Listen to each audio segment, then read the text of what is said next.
주로 존귀함의 이제 원리에 대해서 이야기를 합니다. 그리고 그 뒤에부터 이제 존귀함의 대상에 대해서 이제 쭉 이제 설명을 해 나갑니다. 자, 존귀함의 상대성 원리. 세상의 모든 것은 질서가 있고 원칙이 있다. 하나님은 만물을 창조하실 때 모든 것을 질서를 만드셨다. 질서가 없으면 혼란과 파멸이 오기 때문이다. 다음의 말씀은 이것을 분명히 보여준다. 다 같이 읽어보시죠.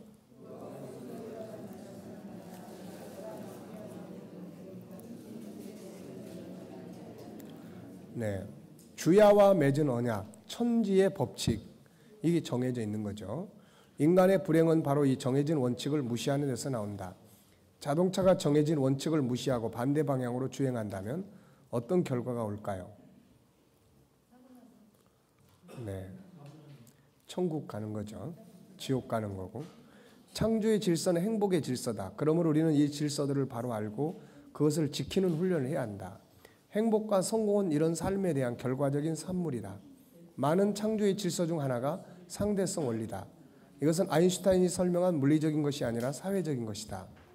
내가 나를 존귀하게 여기면 자신의 삶을 존귀하게 살게 됩니다. 자기 자신을 스스로 망치는, 물론 여기에는 다른 사람에 대한 영향력도 크죠. 그런데 다른 사람 때문에 자기를 망치지 말아야 되는 거죠.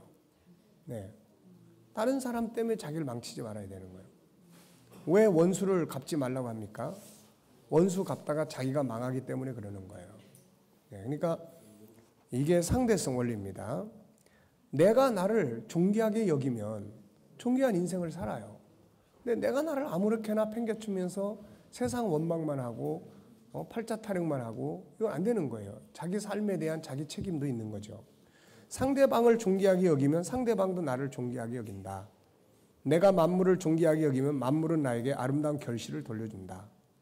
이것을 보여주는 대표적인 말씀이 사무엘상 2장 30절이에요. 한번 다 같이 읽어보세요.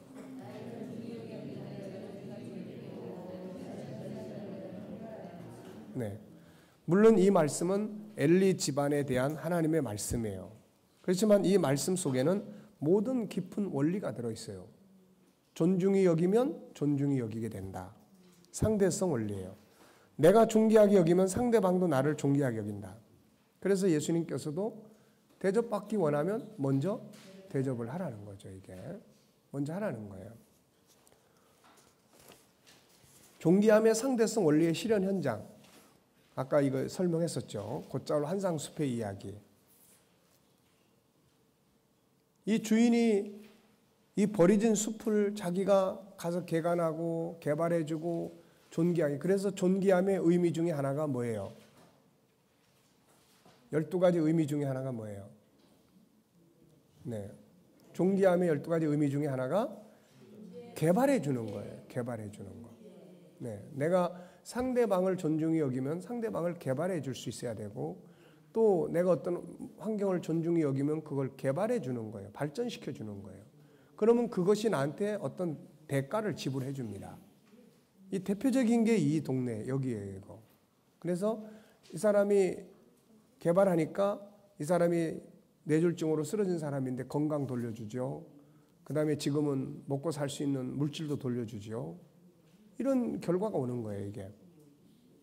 아프리카 원주민의 이야기입니다. 남아프리카 잠비아 북부 고산지대에 원시적 부족 전통을 고수하며 살고 있는 바벤바 부족은 반사회적 범죄가 거의 없기로 유명합니다. 그 이유는 그들만의 특별한 재판 때문입니다. 죄인을 마을 한가운데 세워두고 며칠 동안 부족민들이 돌아가면서 한 마리씩 건네는데 그것은 바로 감사입니다. 죄인에게서 도움받았던 것, 감사했던 과거의 기업을 꺼내 전하며 선한 양심이 살아나도록 돕는다고 합니다. 마지막 날에는 죄인이 새 사람이 된 것을 축하하는 의미로 부족 전체가 축제를 벌이며 재판은 끝난다고 합니다. 감사가 선한 양심을 깨우고 관계를 회복시키고 정결한 심령으로 거듭나게 한다는 성경적 원리를 원시 부족민들도 알고 이를 오랫동안 행해왔다는 것이 신기하고 놀랍습니다. 이게 바로 무슨 법칙이에요? 끌림의 법칙이에요. 이게 끌림의 법칙. 네. 그러니까 죄인이 죄를 져서 동네 중앙에다 딱 매달아 놨어요. 그래서 사람들이 지나가면서 다 손가락질하고 침 뱉고 가는 게 아니라 그 사람이 전에 행했던 좋은 일, 자기에게 베풀었던 고마운 이야기, 그걸 이야기하는 거예요. 당신이 전에 나한테 내가 힘들었을 때 이런 말을 해줘서 내가 그때 큰 위로가 됐다. 정말 감사하다. 사람들이 다 그 사람이 행했던 선한 일들을 다 다시 들려주는 거예요. 그 속에서 뭐가 꿈틀대요? 선한 양심, 거룩성이 꿈틀대는 거예요. 네. 이게 바로 끌림의 법칙이라고 하는 겁니다. 사람들이 이 사람 속에 있는 좋은 거를 끌어내주는 거예요. 근데 만약에 사람들마다 지나가면서 계속 손가락질하면서 이 나쁜 놈, 못된 짓만 한 놈, 침 뱉고 그러고 가면 그 속에서 뭐가 나오겠어요? 이제 두고 봐라, 내 가만 안 놔둔다. 더 나쁜 것들이 더 끌려 나오는 거예요, 이게. 네. 그러니까 이런 부분들을 이제 비록 죄를 지은 죄인이라도 존귀하게 됨으로써 상대방 속의 존귀함의 본능을 끌어내는 모습을 보여주고 있다. 만일 주민들이 이 사람을 더 무시하고 업신여겼다면 그 사람은 더욱 나쁜 인간이 되고 말았을 것이다. 인간 속에는 기본적으로 존귀함의 본능이 있다. 따라서 자기를 존귀하게 여겨주는 사람 앞에서는 자연스럽게 존귀함의 본능이 나오게 된다. 감사하다는 말이 없어서 이혼을 생각한 이야기. 사고를 당해서 다리를 쓸 수 없게 된 환자가 있었다. 그는 재활치료에 고군분투하고 있었다. 멀쩡하던 몸이 망가졌으니 신에게 욕이라도 한 바가지 퍼볼 만도 한데 그는 그 힘든 상황을 견뎌내는 걸 아내가 도와주어 정말 다행이라고 여겼다. 그러나 불행히도 아내에게 고맙다는 말을 하지 않았다.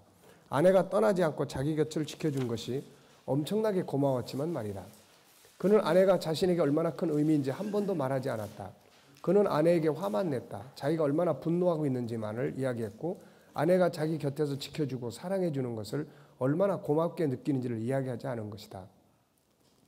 아내에게 고마운 마음을 표현하지 않은 건 큰 실수였다. 아내는 자신의 행동을 남편이 고맙다고 생각한다고 느끼지 못했고 점점 더 착취당한다는 기분이 들었다. 끝내 그녀는 남편의 분노를 참을 수 없게 되었다. 남편이 자신의 다리에 대해서만 생각하고 아내가 곁에서 도와준다는 사실은 중요하게 여기지 않는 걸 보며 그녀는 화가 났다. 두 사람의 결혼 생활엔 점점 금이 갔다. 그리고 아내는 남편에게 이혼을 요구했다. 이런 아내의 태도에 남편은 더 화가 났다. 남편은 아내가 자신을 버리는 이유가 자신이 다리를 못 쓰게 되다 보니 가정 경제가 어려워졌기 때문이라고 생각했다. 그는 아내가 자신을 무능력하고 쓸모없게 본다고 생각했다. 남편이 상담 치료를 받으면서 아내가 자신에게 얼마나 큰 의미를 지닌 존재인지 말하고 나서야 아내는 조금 안도했고 둘 사이의 사랑과 애착을 회복할 수 있었다. 고마운 마음을 표현할수록 상대방은 둘의 관계에서 심리학자들이 공동의 힘이라고 부르는 것을 느낀다. 고맙다는 말을 들으면 선행을 계속하게 된다. 조금이라도 상대방을 존귀하게 여긴다면 그의 수고에 감사를 표현하는 것은 당연하다. 이것이 없음으로 인해 위기에 빠지는 경우가 얼마나 많은가. 분노를 잠잠하게 하는 존귀함. 디퓨징이라는 책은 분노 해소의 이야기예요. 분노를 어떻게 해소시킬 것인가. 이 사람은 상대방의 분노를 낮추게 하는 가장 좋은 방법이 바로 상대방을 어떻게 하는 거예요? 존중히 여겨주는 것이라고 말한다. 존중히 대하라. 호의적인 태도는 비범한 힘을 발휘한다. 이 사람 이야기가 여기 이제 나와 있어요. 자, 의자 내려놔요. 간호사가 날카롭게 소리쳤다. 정신질환을 앓고 있는 댄이 의자를 머리 위로 들고 간호사에게 던지려 할 찰나였다. 직원들이 그를 말리려고 달려왔다. 그의 얼굴은 아드레날린이 과도하게 분비되어 벌겋게 달아올라 있었고 격렬한 분노로 가뿐심을 몰아쉬고 있었다. 그때 한 의사가 차분하게 다가왔다. 안녕하세요. 댄 커피 한잔 할래요? 순간 그곳에 있던 사람들이 일제히 의사를 바라보았다. 의사가 말을 이었다. 카페인 없는 커피 괜찮죠? 그러자 댄은 미소를 띠며 의자를 바닥에 내려놓았다. 크림 넣고요. 두 사람은 아래층 주방으로 내려갔다. 이것은 실화다. 댄은 나의 환자였고 의사는 바로 나다. 사람들은 내가 어떻게 몇 초 만에 댄의 화를 진정시킬 수 있는지 의아했다. 나는 분노가 폭발하여 재앙으로 이어질 수 있는 상황에 어떻게 상대를 존중하며 침착하게 개입할 수 있을지 많은 생각을 해왔다. 나는 댄을 믿고 그의 불편한 마음에 공감하며 침착하게 다가가는 것으로 그의 가치를 인정해 주었다. 그를 환자나 자제력을 잃은 사람으로 취급하지 않았으며 존중히 여겼다. 무척 단순해 보이지만 대내 화를 잠재워 준 것은 바로 뭐였어요? 네. 잠언 15장 1절에서 부드러운 말, 온유한 말은 분노를 잠잠하게 한다고 이야기를 하잖아요. 네. 자, 다윗의 분노를 잠잠하게 한 것은 아비가일이 다윗을 존중히 여긴 말이었다. 성경에는 요셉처럼 자기 안에 일어나는 분노를 다스린 사람도 있지만 다른 사람의 분노를 녹아내리기 위해서 화를 면한 사람도 있는데 그중 한 사람이 아비가일이라는 여성이다. 사건의 발단, 당시 사울의 칼날을 피해 도망다니던 다윗은 들에서 나발이라는 사람의 양떼를 보호해 주기도 했다.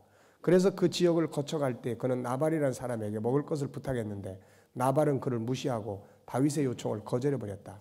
이에 분노한 다윗이 나발을 죽이기 위해서 가고 있었다. 이 분노를 가라앉게 한 사람이 아비가일이에요. 이때 이 소식을 들은 아비가일은 지혜롭게 다윗의 분노를 누그러뜨리고 후에는 그의 아내가 되기까지 한 사람이다. 이때 그녀가 한 것은 다윗을 한없이 높여주는 말이에요. 한없이. 다윗의 존귀한 본능을 끌어낸 겁니다. 그리고 그가 결국 위대한 승리자가 될 것이라고 했어요. 다 같이 한번 읽어보시죠.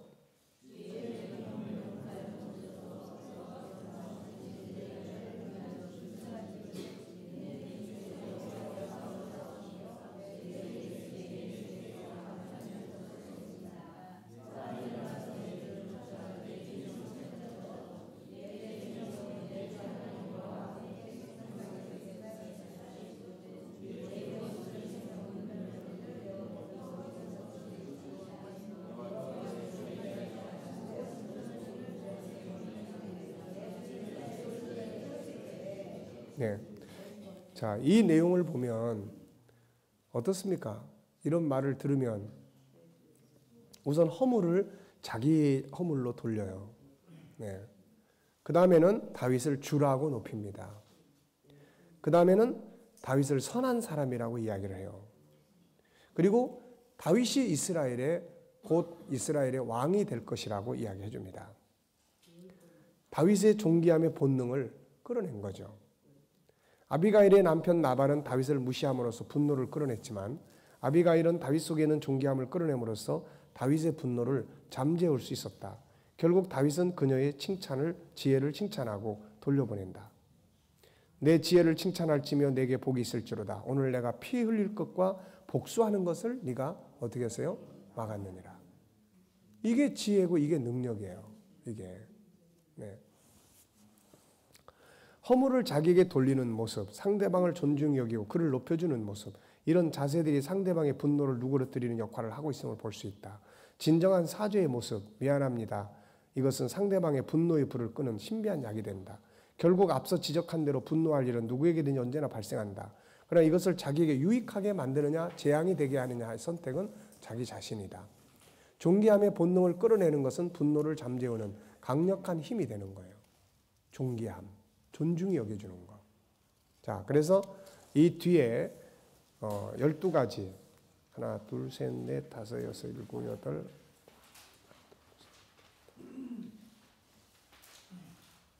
15가지네요. 여기서 아까 2가지 더 넣으라고 그랬죠. 첫째, 1분 묵상. 둘째, 가족회의. 그러니까 여러분들 보세요. 이게 이제 훈련이 되는 거예요. 이 적용하기, 이게 훈련이란 말이에요. 여기에 뭐 미안합니다, 또 고맙습니다, 이런 것들이에요. 그러니까 이게 훈련이 돼야 되는 거예요. 이게 계속 반복해서 공부할 때마다 이걸 같이 나누고 하다 보면 그 다음에 이제 이게 계속 훈련이 돼요. 그래서 왜 그랬어, 뭐 때문에 그랬어, 막 이런 것들을 존귀 여기는 것으로 내가 뭘 도와주면 돼, 어떻게 하면 돼, 이렇게 이제 또 분노하기 전에 상대방을 이해하는 이야기들, 또 미안해 이런 말들을 사용하는 훈련, 이런 게 이제 이것이 결국 앞에 부분은 이런 것들이 이렇게 중요하다라는 이야기고 실제로 그거를 우리가 경험하고 하는 건 이 훈련이에요. 적용하기. 무슨 말인지 아시겠습니까? 그러니까 지금처럼 공부해 나가면은 어때요? 뭔가 듣기에는 그럴듯한데 실제로 훈련은 안 되는 거예요. 이게. 그래서 실제 훈련은 앞에 나눔, 그 다음에 여기 적용하기, 요 부분이 항상 훈련이 돼야 돼요, 이게. 그러면은 강의한 내용이 이루어질 수 있도록 행동하게 만들어주는 게 이 부분이에요. 이해되십니까? 그러니까 지금처럼 이렇게 뭐 강의만 열심히 하면은 뭔가 좋은 이야기 같은데 달라지는 건 아무것도 없다. 예, 그 점을 잘 기억하셔가지고 계속 과제를 훈련하는 거고 이걸 훈련하는 거예요. 과제는 뭐예요? 사람과 만물이 존귀하다는 인식을 습관화하기. 사람과 만물이 존귀하다는 인식을 습관화하려면 어떻게 해야 돼요? 자, 이제 이런 걸 하셔야 돼. 화장실에도 붙여. 집에 붙여. 들어가는 입구에다가도 붙여. 자동차에다가도 붙여. 뭘 붙입니까? 만물은 존귀하다. 사람은 존귀하다. 그래서 이거를 계속 놓고 어떻게 하는 거예요, 이거? 지금 이게 다 요약이에요, 이게. 그러니까 이거를 다 우리가 암송하고, 여러분 약사하려면 뭐 다 외워야 돼요? 약사하려면. 네. 약을 다 알아야죠. 의사 되려면 뭐 다 외워야 돼? 의사 되려면. 약 이름도 알아야 되고, 인체 구조도 알아야 되고, 네. 또, 네. 과학자 되려면 뭐 다 외워야 돼요? 뭐, 화학 성분의 이름, 뭐, 화학 요소 다 외워야 돼요. 우리가 법 전문가 되려면 뭐 다 외워야 돼? 법 다 외워야 돼. 존귀함의 프로가 되려면 뭐 해야 돼? 예. 이런 걸 다 외우는 거예요, 다. 다 외우고, 암송하고, 훈련하고, 그러면은, 예. 이거 딱 볼 때 뭐라고, 어떻게 보여요? 예. 그렇게 보여야 돼. 예. 또, 이거 어떻게 보여요? 예. 이게 존귀하게 보여야 돼. 이거 어떻게 보여요? 존귀하게 보여야 돼. 그게 아니고 그건 볼펜이요. 그러면 이거 아니야. 이거 뭐예요? 이거 어떻게 보여요? 그러니까 먹고 싶어요. 그러면 이것도 틀렸어. 예. 그래서 훈련이에요. 훈련. 그러니까 사람이 통계적으로 이런 게 있어요. 생각만 하는 거하고 그걸 말로 표현하는 거하고 그걸 문자로 써가지고 이렇게 넣고 다니는 거하고 실천할 수 있는 가능성이 이렇게 넣고 다니는 게 훨씬 강해요. 눈에 보이는 것이. 그러니까 늘 꺼내서 보는 거예요. 이번에 글씨가 좀 작게 나와가지고 시력이 안 좋으신 분들은 더 빨리 외울 수밖에 없습니다. 네. 그러니까 늘 보는 거죠. 늘 가지고 다니면서 외우고 읽고. 예. 맨 마지막에 카드 9번 보세요. 9번. 맨 마지막 9번. 당신은 하나님의 존귀한 자녀입니다. 모든 것은 기본적으로 존귀합니다. 네. 아무리 나쁜 상황 속에도 반드시 존귀하게 여길 만한 보물이 숨어 있습니다. 모든 건 기본적으로 존귀하다. 모든 건. 아유, 그런 왼수 같은 놈이 뭐가 존귀하다고? 아니에요. 그렇게 생각하면 그거는 아직 프로가 아니에요. 전문가가 아니에요. 그러니까 전문가가 되려면은 저렇게 나쁜 강도도 나쁜 놈도 기본적으로는 그 안에 뭐가 있어요? 존귀함이 있다. 근데 이걸 모르니까, 안 배우니까. 네. 시편 49편 20절 뭐예요? 존귀한데 처하나 깨닫지 못하는 자는. 북쪽의 김정은이가 그런 인물 아닙니까? 김정은이도 인간적으로 보면은 개인의 인격만 놓고 보면은 사실 존귀한 본성을 가지고 있는 사람이에요. 근데 잘못 교육을 받은 거예요. 공산주의 이론. 거기다가 독재적인 완전히 이상한 거 옆에서 보고 듣고 아버지, 할아버지. 예? 그러니까 저런 괴물이 된 거예요, 지금. 그러니까 모든 것의 기본은 바로 존귀함이고 그 존귀함을 끌어내줄 수 있는 거. 목사님, 지금 존귀함을 계속 말하시는데요. 존재 인식에 의한 걸 거부를 할게요. 나무가 있을 때 존재하는 존재를 네. 인식해주고 예. 그냥 지금 목사님 앞에는 그 분이 막 있잖아요. 마시는 지금 목사님도 그 존귀하다고 했어요. 네. 근데 존귀한데 존재하는 그 자체를 인정하고 인식해 주면서 네. 있는데 아까 지금 김정은이를 지금 목사님도 말씀하셨거든요. 네. 그 자체도 존재하고 아니, 그게 어려운 과제 아니잖아요. 김정은이라는 인간 개체를 놓고 볼 때는 그 안에도 존귀함의 본성이 있는 거예요. 근데 시편 49편 20절처럼 그러고 있단 말이에요. 존귀하게 처하지만, 존귀하게 만들어졌지만 깨닫지 못하는 거, 이해하지 못하면 멸망하는 뭐와 같아요? 짐승과 같이 되는 거야. 그러니까 그 원인을 어디서 찾아요? 첫째는 잘못된 교육. 존귀함을 깨닫게 하는 교육이 아니라 하나님이 없는 무신론적인 교육, 공산주의적 교육. 거기다가 잘못된 교육뿐만 아니라 자기들의 잘못된 타락한 자기들의 이기주의적인 것을 이루어 갔던 아버지 김일성, 할아버지, 또 아버지 김정일. 이런 것들이 옆에서 보고 듣고 된 모델이 된 거예요. 그러니까 망가져버린 거죠. 망가져버리고. 그러니까 인간의 본성은 다 뭐예요? 선한 거예요. 그래서 우리가 성선설이냐 성악설이냐 할 때 인간의 본성은 선한 거다. 이제 그런 입장을 우리는 가지고 있는 거예요. 왜? 창세기 1장이 더 앞에 있으니까. 자, 그래서 모든 것은 기본적으로 존귀하다. 자, 이제 우리가 이제 6장에서 존귀함의 의미가 뭔지를 이제 우리가 정리를 하려고 합니다. 그러니까 이제 여기 적용하기 이런 부분들을 이게 사실 핵심 중요한 요소라는 거예요, 이게. 무슨 말인지 아시겠죠?